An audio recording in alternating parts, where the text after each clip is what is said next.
Bien, pues, vivimos tiempos desquiciados y desquiciantes. El clima se vuelve irregular y extremo en todo el mundo. Olas de calor, incendios forestales, inundaciones, sequías, tormentas, huracanes, cada vez más frecuentes y destructivos. Desaparecen los glaciares, los polares, las abejas, los gorilas, las selvas, los bosques, y diariamente entre 100 y 200 especies. Los mares se llenan de plástico, los campos de peligrosos agroquímicos, las ciudades de autos y los cielos de aviones.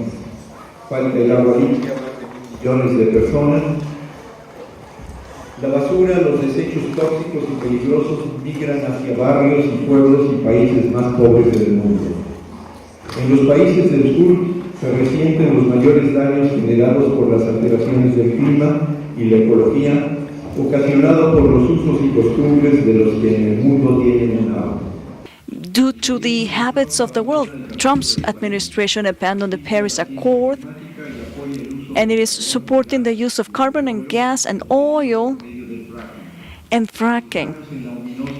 So we are entering into the ominous time of fossil fuels that is 10 times more devastating than what used to be a few years ago. The socio-ecological damage caused by the fuels, by the farms, is enormous. Fracking is imposed by repression and anti-democratic legislation around the world. There's a media war to subject the opinion of the people and to obtain the last cheap oil. The prices of oil are tampered with. Gas is sold as liquid fuel. And because of the big subsidies they receive, commercial aviation is growing exponentially. In the last 20 years, in the next 20 years, it will grow fourfold. Monocultures are creating diseases which are filling with glyphosates all the soils of the world and are exterminating the small producers. Because of the dependency of long-distance transportation, industrial production is causing an enormous amount of waste of water, food, and energy. The quality of food is worse and worse, and our eating habits are also worsening. The time that is lost in transportation in cities in the south is scandalous. Megalopolis are growing as a malignant cancer. And because of the enormous needs of transportation, globalization is speeding up the devastation of the planet. Between 5 to 15 times is what the consumption has grown in the average citizen usage. There's an abundance of lack of social, cultural, socioeconomic solutions, and if they appear, they're proposed by politicians or technocrats. The faith in a technological solution to save the planet is renouncing the true possibility to protect the environment. Nuclear energy, genetics, nanotechnologies, robotics, artificial intelligence, and others are sold, and they are posing apocalyptic scenarios. The catastrophes of productivity, technosciences, and other problems of the North are wreaking havoc. And the economic costs that come from the socio-environmental damages caused by the pollution, the climate devastation, and are annulling any possible profit that the economists gain because of this destruction. The health costs that are caused by the industrial products exceed by far the possible social benefits. There's an increase of working hours, and there's a loss of family life around the world. Inequality is increasing and is creating more and more misery in the north and the south. And in the world, the consumption of drugs, intrafamily violence, bullying, and other sorts of violence are increasing. Mexico is going crazy because of the introduction of arms and the scandalous consumption of drugs that is promoted by the northern neighbor. However, more than half of the population aspires to live as if they were Americans, and most of the population in that country are addicted to this destructive lifestyle. Suicide rates are growing by 10% in OECD countries, and in these developed societies, success is translated into a frenetic accumulation of goods and services that in turn cause more stress, insomnia, psychosomatic disorders, and all sorts of diseases, cancers, cardiac crisis, allergies, obesity, and diabetes. To the extent in which development increases, the more depression, the more chronic fatigue, the more suicidal attempts, and psychological disorders, the consumption of antipsychotic stimulants, antidepressants, and there's absenteeism and other social evils. So the well-being of the North is something that is but a fantasy. The suffering of the countries of the South is terrible in their effort to emulate the North. Schools produce consumerism, frustration of most of the population. The great millionaires look desperately to find ways in which to bring down the human population by 10%. So wealth is a pathology that is even worse than poverty. In the discourses of the academia, the real misery of the rich is hidden, something that is at the core of our social problems. Wealth creates poverty. The economy is organized to pump the resources from the poor to the rich. So some win while others lose. The economic binds are getting tighter and tighter. And now it is the bonds of love, friendship, solidarity are disappearing. Generosity, solidarity, altruism are disappearing. Joy is dying, beauty is dying around the world, while there's a limitless growth of pollution, violence, wars in different dimensions. The socio-political system in which we live are making everyone unhappy. The religion of economics and the worshipping of science and technology has led us to misery and to a future that is unthinkable. The economic growth that is rigorously multidimensionally is controlling the minds of people who have schooling and have been modernized. The age of technology has radicalized climate ecological devastation around the world. The face-to-face contact, the conversations, the understanding of good language, parties, getting along, knowledge, music, traditions, everything has been lost. Our lives are too risky. There are way too many things that seem intolerable in the world. It is necessary for us to say enough is enough to plenty of things. We cannot leave this paving of the streets, pumping of water, the application of fertilizers or pesticides to continue. We cannot continue eating junk food and producing plastics and selling millions of cars, consuming gas, oil, electricity, and producing garbage that we produce, and constructing high-speed trains as we do, gas lines, pipelines, and sanitary landfills, nuclear plants. All of those elements are out of control. The controlling of aquifers, desertification, the pollution of air, the depletion of lakes and bodies of water, the disappearance of species, the melting of glaciers, the death of the seas, and the climate change.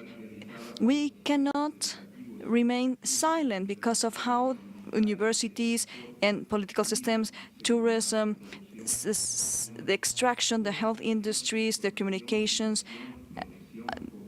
trade, and other organizations promote this.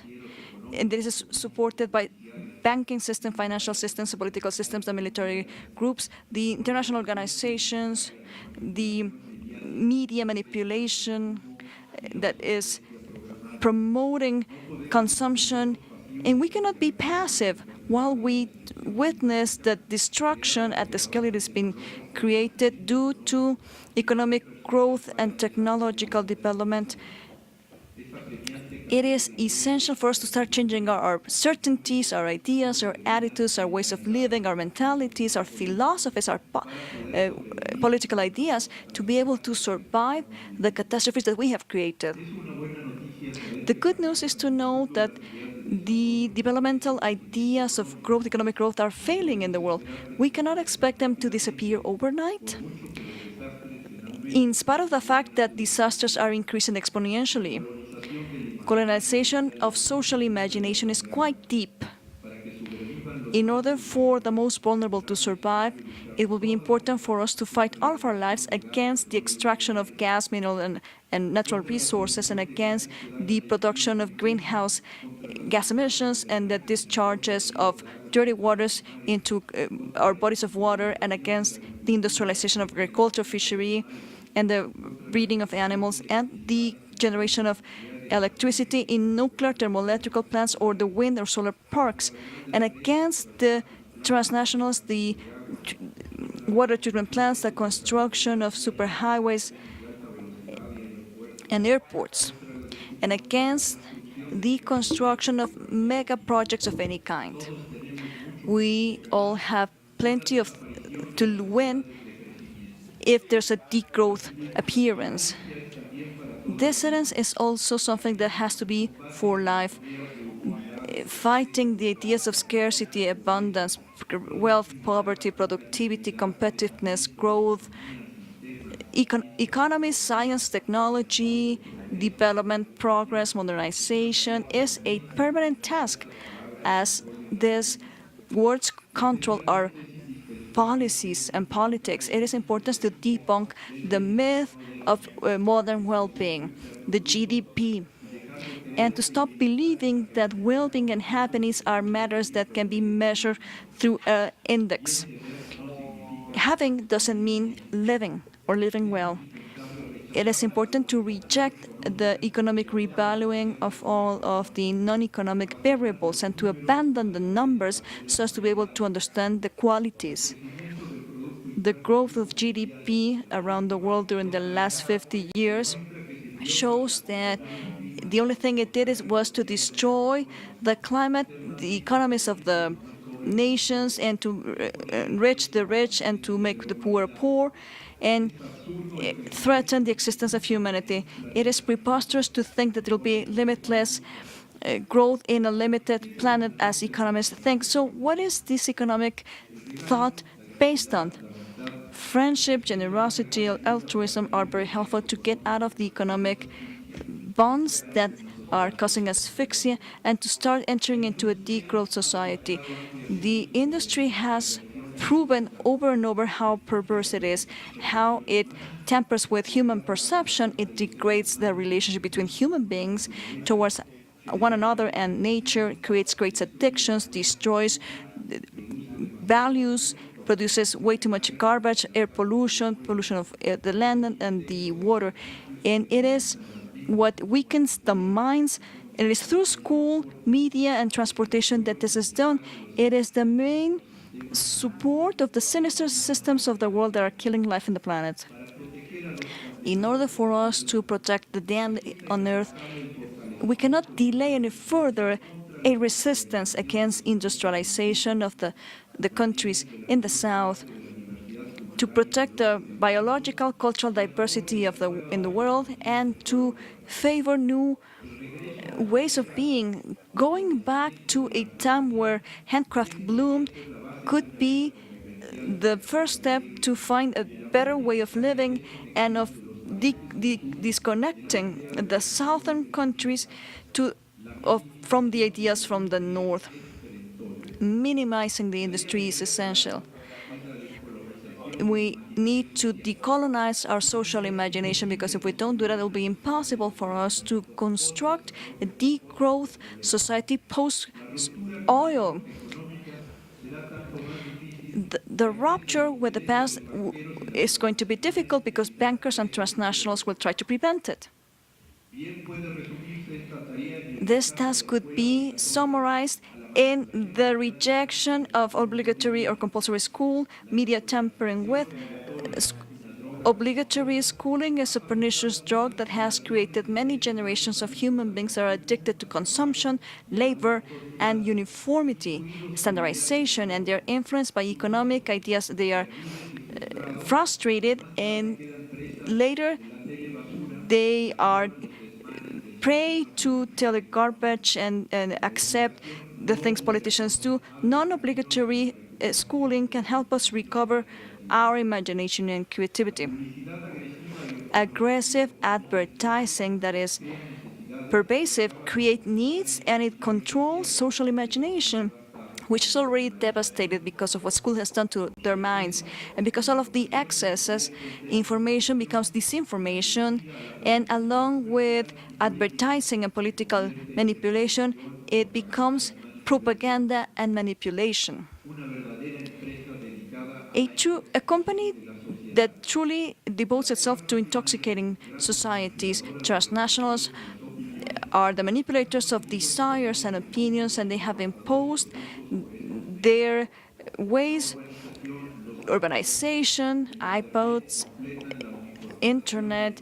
They complete the standardization of aspirations and have created the origin of fascism and totalitarianism. The way of living of the developed nation is reinforcing colonization of the imagination. Denouncing advertising and the media is obligatory to promote degrowth and our ability to live together. It is important for those to do more research and share our experiences in the fight. Being able to recover face-to-face communication, chatting, riding a bike, they are part of the therapies that are necessary for us to decolonize our imaginations. Art is a way in which we survive what the growth society has caused in horrors. Changing our lifestyle is important in the process of decolonizing the imagination and preventing the use of airplane, car, mobile phones, reducing the time that we devote to TV, radio, the internet. Techno-fasting is a way in which we can help the planet survive.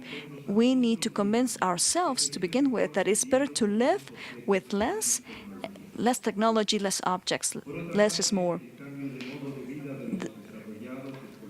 And changing the lifestyle of people who have a lot, the wealthy, the schooled, could have transformational power. Preaching by example is important for degrowth. There are no technological solutions, economic solutions that can help us with the challenges we face. If we don't change our certainties, our ideas, then the view of the world that we have and our epistemology, the philosophy, if we don't change that, there won't be survival possible. It is essential to wish to be free and to have the willingness to achieve that. Thank you.